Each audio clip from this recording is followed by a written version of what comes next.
Božična pesem je tako kot večina slovenskih pesmi plagiat. Gre za trivialni veseljaški aranžma, ki nam pogreje srce in druge organe.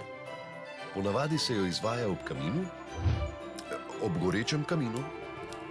Zaželen je tudi košat plastični iglavec, a ne v kaminu.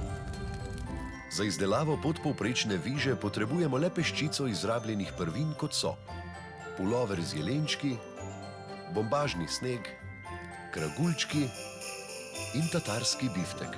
Ponavadi jo izvaja kakšen aktualen, kvaliteten vokalist, ki pa jih pri nas ni, zato uporabimo, kar imamo. Mi. Nadležni glas naveličanega izvajalca popravimo v postprodukciji, Mi. narahlo preglasimo s sintetizatorjem zvoka in dodamo 100 gramov odmeva za boljši zven. Mi. Pravo božično pesem pa moramo vključiti tudi obilico sočutja do lačnih otrok v Afriki. Pa si poglejmo interpretacijo naših vaških posebnežev.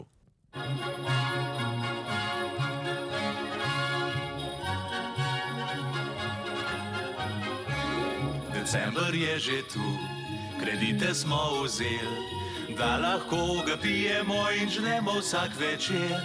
Biftek mažemo, runde padajo, otroci pa v Afriki veselo stradajo. Znižanja so tu, vse je ful pocen, v vrsti zdaj se gužva in preriva vsak kreten. Kva je kle že bilo, tekst pozabil sem, mal pitko materno. Hej, dobri ljudje širom sveta, jejmo, pijmo, vse porabimo, kajti drugo leto bo vse še huje. Bruham jaz, bruhaš ti, bruhamo vsi, darile so pod smrečico, pobruha jih še ti. Bruham jaz, bruhaš ti, bruhamo vsi, gremo na še enega, zapufaj se še ti. Otroci, zakaj bi si sluh uničevali s petardami, ko pa si ga lahko z izlizanimi božičnimi venčki? Želim vam tople, vesele cimetove praznike, kjerkoli že boste.